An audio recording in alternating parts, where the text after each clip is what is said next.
Well, it was only a matter of time, and that time seems to have been exactly 1 week. That's right, we're immediately following up the Bloodborne Whirligig run with the Elden Ring variant of the same build. But hey, with Elden Ring's improved player control and build variety, there's no possible way that this version of the lawnmower could be any harder than the original. Right? Right?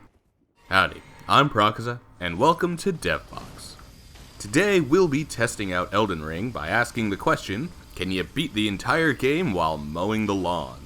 It's a weird question, but I promise it will make sense in a minute.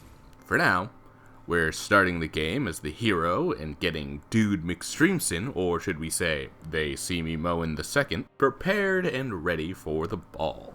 Whose ball? Why, Raya's ball. Yeah, we're going fast. Starting with the Lance Between rune, we have the money we need to pick up Raya's necklace from Bogart, and with a quick trip to the forts, we've got the Dectus medallion we need to meet her up in Altus Plateau. Now, to note, we've killed basically no enemies on the way here, even skipping the knight in Fort Height and the dragon mama outside of Fort Faroth.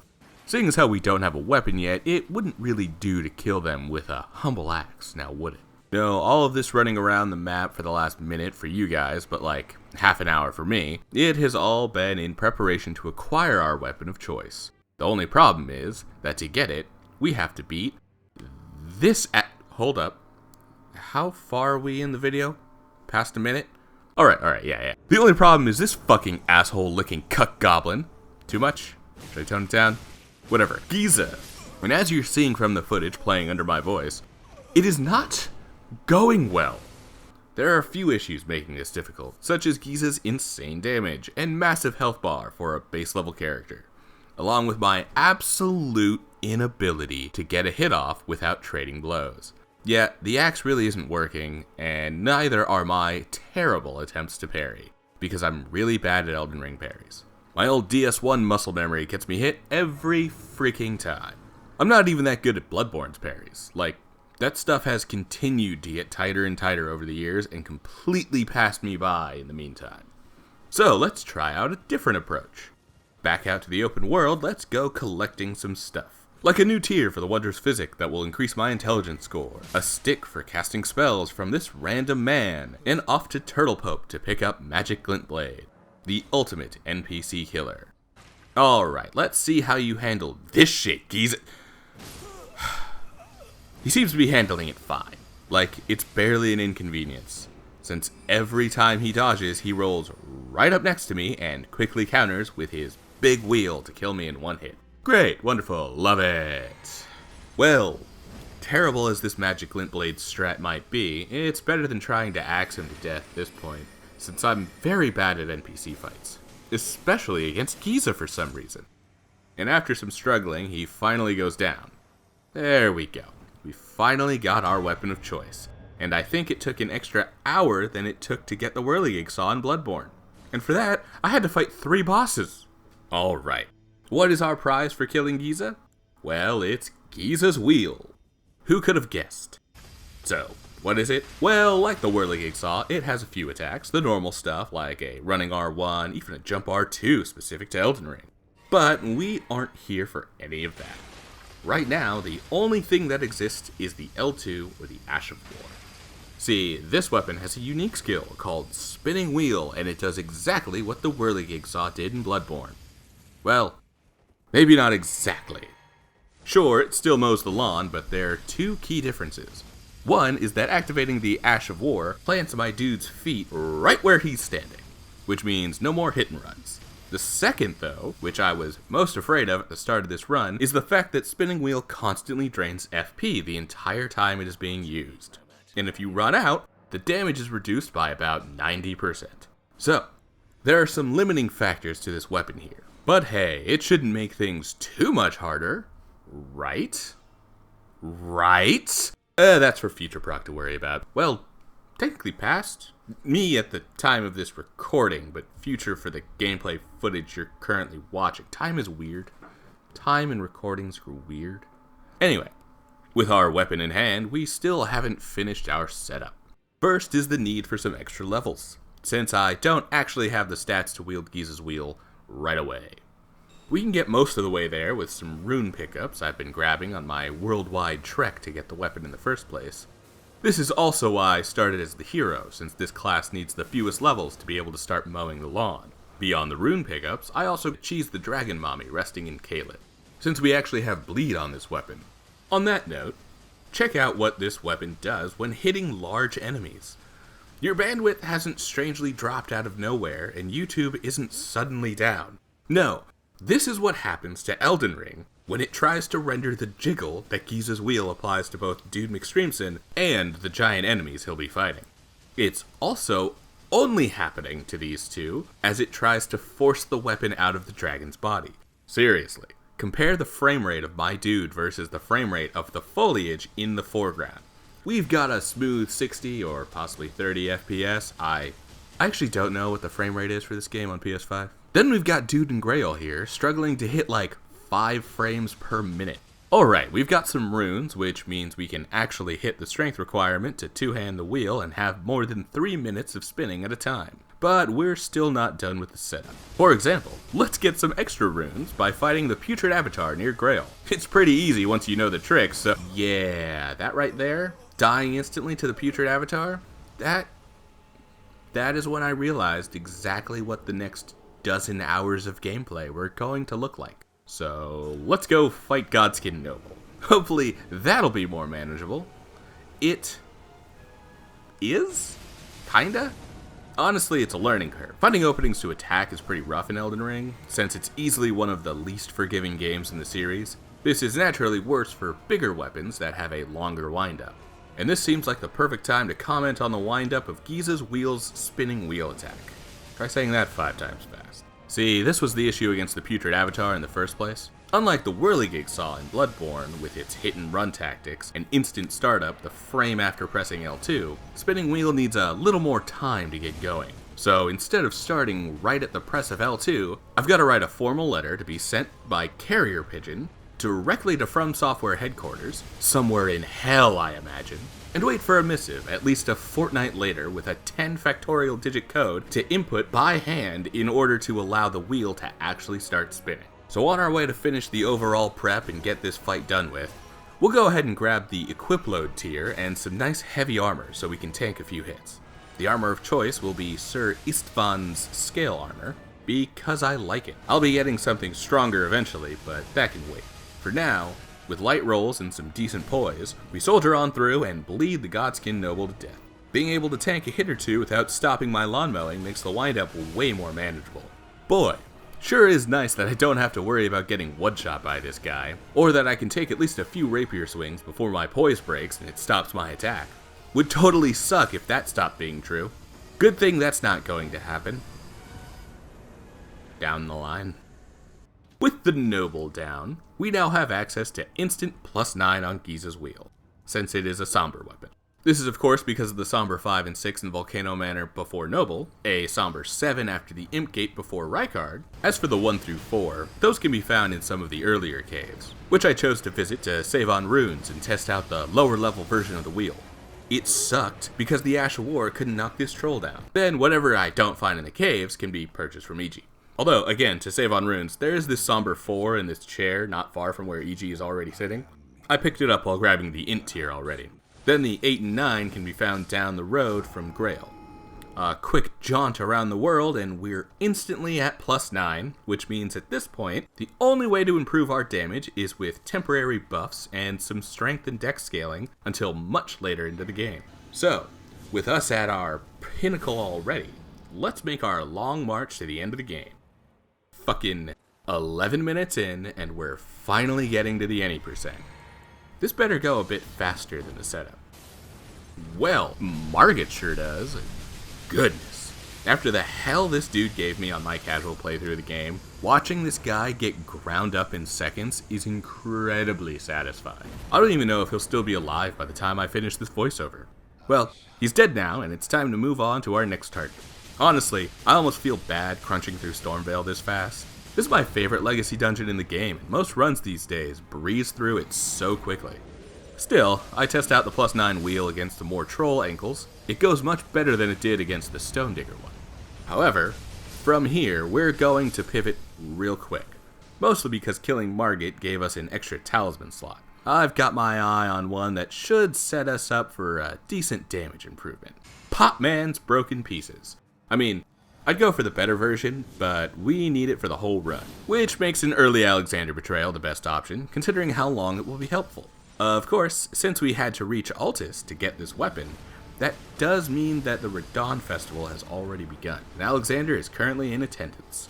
So, we're killing Radon now, ahead of Godric. Now, loyal viewers would note, wow, that actually sounds gross to consider this a question of loyalty. Returning viewers would note that in future runs, I'll be killing Radon solo, since I realized when going over previous footage that I was summoning the NPCs out of pure habit. But that didn't really go in line with the spirit of these challenges, now did it? He's certainly more of a challenge than Margit, but a +9 weapon at this point in the game is still going to be considered rather overpowered. So, even though we don't have backup for the fight, or at least some other bodies to eat up Radon's aggro, the damage is good enough to cut him down before he can do the same to us. The bleed procs certainly help in this case, especially when we can keep the lawnmower running for consistent burns. With Radon dead, we can kill Alexander for the real prize, the Warrior Jar Shard. This increases damage on all Ashes of War, which means our only available attack today. So, you know, an all-around benefit. Oh look, it's Bly. You didn't mind all that messy business over there, did you? No, I get it. Not everyone takes to witnessing a murder spectacularly. I'll be back to see you later. Might even kill you while I'm at it. Although, I'm not going for that ending, so probably not. Anyway, back to Godric. He's easier than Radon. Not much to say, honestly. Fighting Godric with a +9 wheel, he might as well not even be considered a boss. But he is considered a shard bearer, which means that Godric's death gives us access to Lindell. Once we take care of the Draconic Tree Sentinel, that is. Besides Giza himself, DTS is one of the bigger obstacles of this run. The horseman loves to run away every time I get the Ash of War started up. And the whole planting my feet part means that I can't exactly chase, or fall on hit and run tactics. Instead, tanking is the key here again. With high enough poise, I can afford to take a couple hits at a time. And with a few well-timed rolls, we get the win. Next up is Goldfree, and he is without a doubt the toughest fight so far. I've even gone back at this point to take on some other bosses like the Putrid Avatar and a particular dragon we'll get to in a minute. However, nothing gives me as much trouble as the Golden Spirit of Godfrey. His devastating attacks and tanky health bar are one thing, but the real problem here comes down to the limits of the weapon and the spinning wheel attack itself. For one, I can't bleed Godfrey, which cuts off a major source of damage that has been working in our favor up until now. For two, the spinning wheel attack still refuses to actually stagger any fucking bosses. Ever. For three, the wind-up issue means that I have very few openings to actually take advantage of without eating a hit myself. It's the same issue I've been dealing with on every boss, in fact. These problems start to really pile up here, so it's time for another pivot. While there isn't much else I can do to improve my damage at this point, well, without heading out and grinding up runes to level up, but that's nowhere near as interesting. The next best thing is to improve my own defenses instead. In that case, let's head back down to Liurnia, and then back up to Altus, kinda. It'll make sense in a second. See, here in the ruin-strewn precipice, we can fight Magma Worm Makar, but more importantly, we can head back into the boss arena with the request from Patches to hunt down Targoth. This seems like as good a time as ever to mention that NPC fights have been pretty easy with Giza's wheel, mostly because NPCs don't bother to actually walk away from the spinning wheel. So yeah, this is pretty satisfying. Kinda makes me want to hunt down as many NPC fights as I can, but after Targoth they aren't exactly relevant to the run. As for this guy in particular, Targoth drops the strongest armor in the game, and since I'm already using the Winged Crystal tier, then the fact that I'm overloaded in it doesn't matter for the few minutes that each boss fight is going to last. At least, these bosses had better not last more than 3 minutes, otherwise I'm fucked. Godfrey, for one, doesn't last much longer than the time limit, although the tanky bastard does attempt to push us past the red line. All the same, we fight on, clad in our new armor. Die a few times, but as always, we find our niche, punish the overhead spin attack, and come out on top against this spirited old weed. It's a quick trip to the next boss, Morgoth. This one, I actually expected to be harder, but turns out Morgoth doesn't deal a lot of poise damage, so I get to take advantage of this fact to keep my wheel a-spinning right in his face, or back. or wherever he's willing to take it. Combine this with the free damage opportunities during his sword rain attack and phase transition, well, mostly free, and he gets ground into burger patties about as quickly as he did when he was pretending to be Margit the first time. Although, I'm not sure if I would recommend eating those. They might be cursed. Skipping on ahead, we've unlocked Mountaintops of the Giants, which gives us access to a few new areas to kill some bosses and collect some stuff. Mostly sacred tiers, but also we can make a couple quick stops in Liurnia to pick up the first half of the Haligtree Medallion, then Latenna, and of course fighting Ensha in Round Table Hold. He doesn't stand a chance.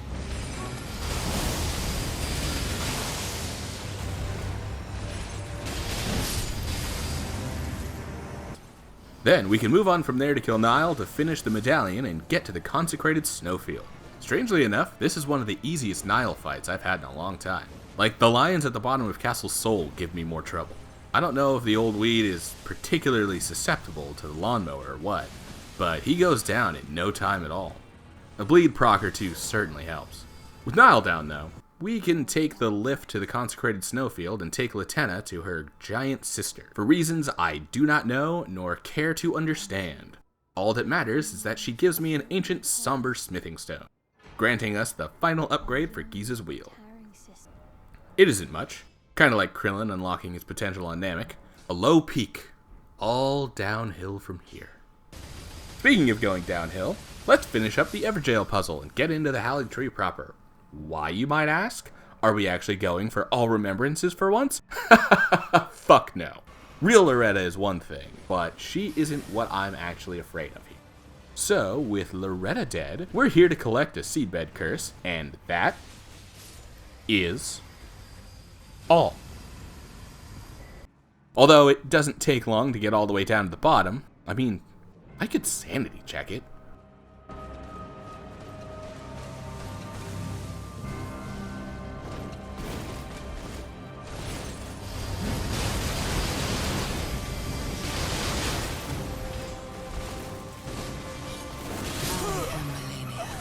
And there it is. This would be insane. I'm not fucking doing it, and no one can make me. Bye, Millennia. I hate you. I'll come rivers of blood you some other day. Yeah, I'm afraid we're not going for the all remembrances today. To note, I also tried Rykard while I was there earlier, and again later on for other reasons. He is also impossible, and the footage is very boring.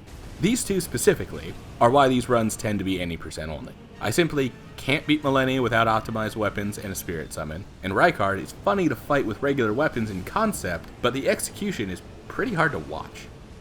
Neither are really worth the effort, but I will be going for some optional bosses later to give myself a choice of endings, which is why we got the Seedbed Curse here in the first place. So with that, we're moseying on back to the mountaintops and fighting Fire Giant. This one is not exactly a pushover, but it's also not the most difficult time I've ever had against Fire Giant. To be fair, that's mostly because of knowledge of his moveset now. I can better recognize when I can punish and when I have to dodge. Either way, it takes a few attempts, but eventually we get there and grind at the Fire Giant's knees in the second phase until he bleeds to death. This is also one of few times where FP consumption actually became a problem. But stocking 4 blue flasks at the start of the fight keeps me topped off long enough to grind through his bloated health bar. Now with the Erd Tree starting to burn, we can get to the really hard stuff. Like the stuck for days stuff. Like the rip out my hair stuff. Like the I wouldn't have even bothered if I wasn't making a video stuff. Fun fact, before starting this channel, I'd rarely get new builds this far simply because I'm not a huge fan of Elden Ring's endgame. Which also means I'm not very well practiced against these bosses. So yeah, Godskin duo time. Would you believe me if I said that these guys weren't the crazy wall I always expect them to be? I mean, don't get me wrong, they killed me. Multiple times. But like, it's not too bad. They are very susceptible to bleed, and my armor lets me tank through pretty much any attack and keep the pressure on.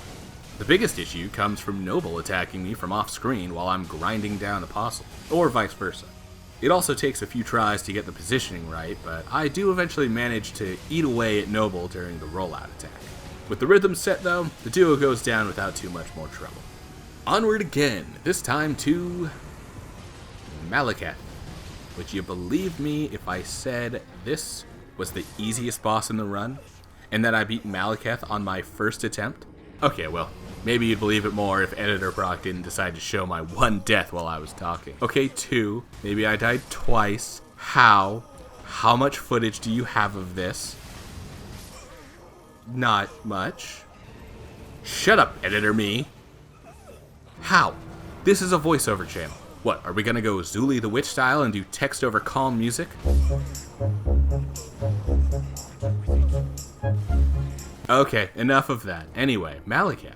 What do I say about this furry fucker? Both phases are incredibly quick, deal heavy damage, and leave very few opportunities for an attack as slow as Spinning Wheel. My strat here comes in 2 steps, spread across the 2 phases. For the Beast Clergyman phase, there never feels like a good opportunity that doesn't involve trading blows, so the Bullgoat armor is a necessity here. However, the damage on the +10 wheel doesn't exactly feel like it's +10, especially when I only get like 2 or 3 ticks of damage per spinning wheel, max. If RNG is really on my side, I can get a nice long burn with a lawnmower when he does the rock crash attack, but I'll definitely be tanking a hit as a result. By phase 2, however, the physic tier that has been letting me roll runs out, so tanking won't be possible anymore. This means that I have to doff my armor mid-fight. Fortunately, Malekith gives me plenty of time at the start of the phase, so it's not as scary as you might expect. The rest of the fight, well, that's Malekith. It takes some time to find any openings worth punishing, but eventually I realized that this overhead slam can be pretty safely punished. Unless, of course, he decides to follow it up with the Destined Death attack, in which case the punish opportunity becomes instant death. Although, if I know it's coming and my positioning is correct, I can sometimes roll at him fast enough to get behind him and deliver a second punish. But that is extremely inconsistent, kind of like whether or not he chooses to Destined Death in the first place. It's not a great strategy, but it is indeed a strategy. One where I don't see success, but progress. Little by little, I get closer to the win, and further off the edge of sanity. I even put the game down for a bit, try to clear my head, play some Dave the Diver, since it had recently arrived to PlayStation. I wasn't a huge fan, but after a few days away and with a refreshed brain, I pined this. So, turns out that trying to chase after Malekith while he uses Destined Death was my big mistake. Since he takes a few steps, and has a bit of a slide backwards when he activates the attack.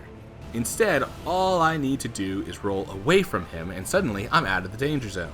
I swear I tried this exact thing in a different build and it never worked. So I don't know why backing away is working now, but it is, and I can finally consistently avoid Destined Death. From there, it's only a matter of time. Quite a bit of time, mind you, but a finite amount regardless, because eventually I surmount this wall. Fuck you, Malekith. I hope nothing is as difficult as this ever again. It's boss rush time. So let's blow through Gideon. He's harder than most other NPCs I've fought so far, since he loves to spam his magic, and the explosion incantation stops me from stun locking him. Still, after a few tries, he is eventually mowed down like the rest of them. Next up is Godfrey, for realsies this time. Considering that Godfrey was a real problem back in regular Lindell, I'm expecting this to be tough for sure. But I do have bleeds on my side, and there are the phase transitions that should give me plentiful openings to deal some massive punishes. If they even happen. Seriously, what's with those baby stomps this deep into his health bar? So, it might even be a little bit easier than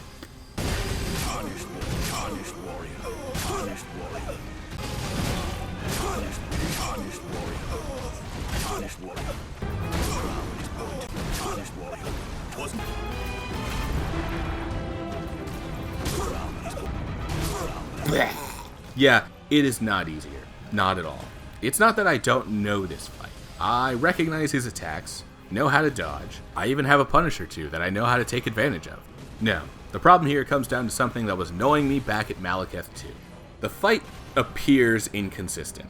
I don't want to say that it is inconsistent, since that tends not to be the case for Elden Ring, i.e. fall damage and lethal drop height. However, it feels inconsistent. Most notably is the frequency at which Godfrey actually does the attack that I have the biggest opportunity to punish. With the crazy windup on the spinning wheel, the only opportunity that I really have to attack is after this spinning overhead slam.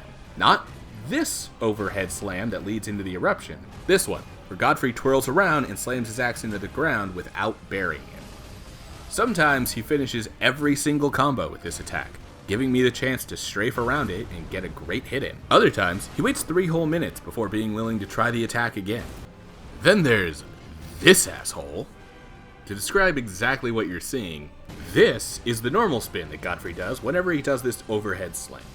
But sometimes, not all the time, but sometimes, he decides he's the prettiest ballerina in dance class and decides to do a double spin, which changes his positioning at the last second and hits my strafe. I can still dodge out of the way, but that robs me of my punish opportunity.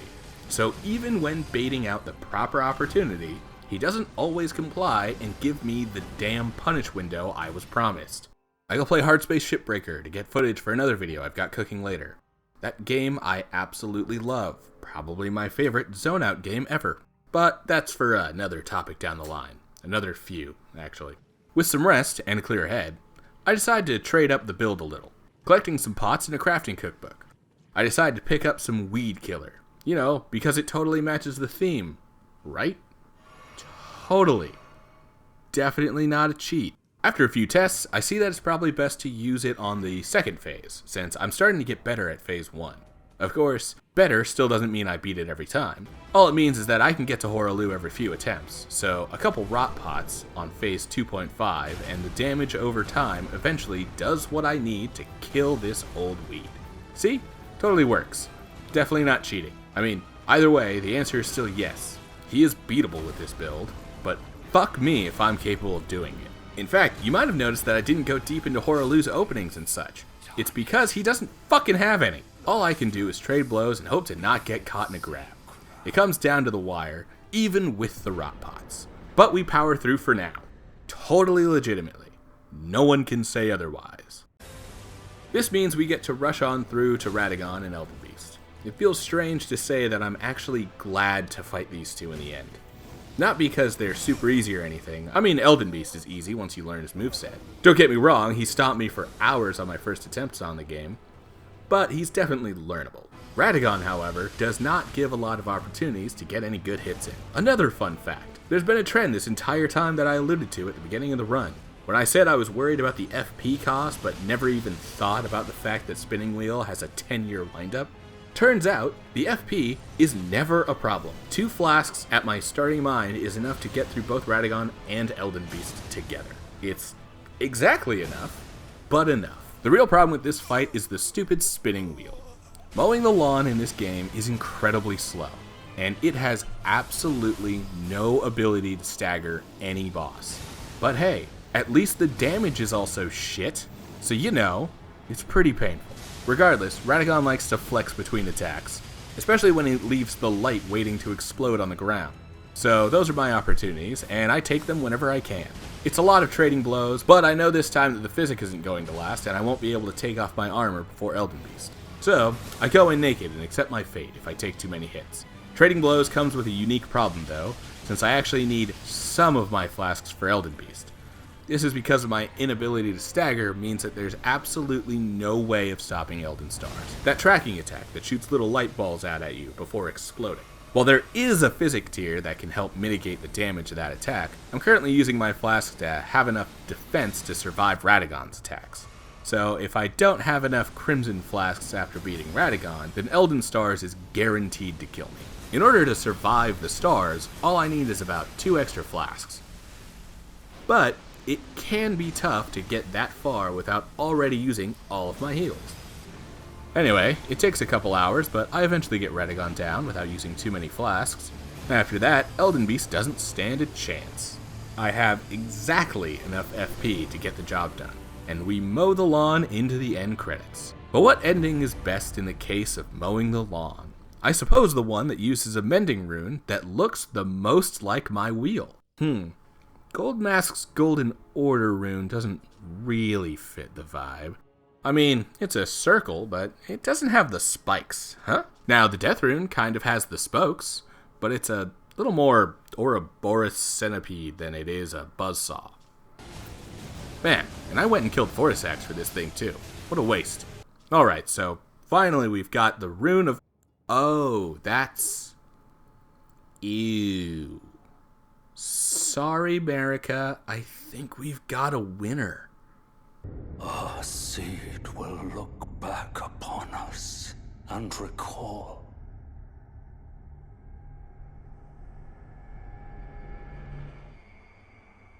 The reviled curse that defined our age.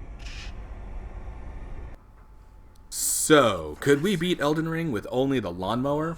Well, I fucking couldn't. Thanks, Godfrey. Still my favorite boss, but hot damn was that man hard to beat with this stupid weapon. In fact, I didn't even do it with only the addition of rot pots. Yeah, let's roll back that footage. No, not there, where I cut it to make it look like I was still only using the lawnmower attack. Pull it back up. Little further. Yeah, right there. The actual proof of me cheating, because I was stuck on this fight for literal days. While I would love to not have to go back and do this stupid fight again, one that I had to break the rules of the challenge twice to actually beat, it wouldn't really feel right to lie to y'all. So I reloaded a save I kept from before fighting Godfrey and went for it again. It, took some time, but well, I guess it might be a good idea to go ahead and play it out in full. This way you all know that I'm not lying to you.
thy strength befits a crown.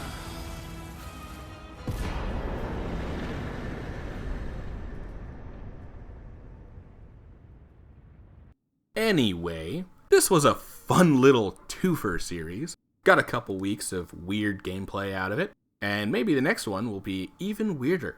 But hey, that's a story for another time. See you soon.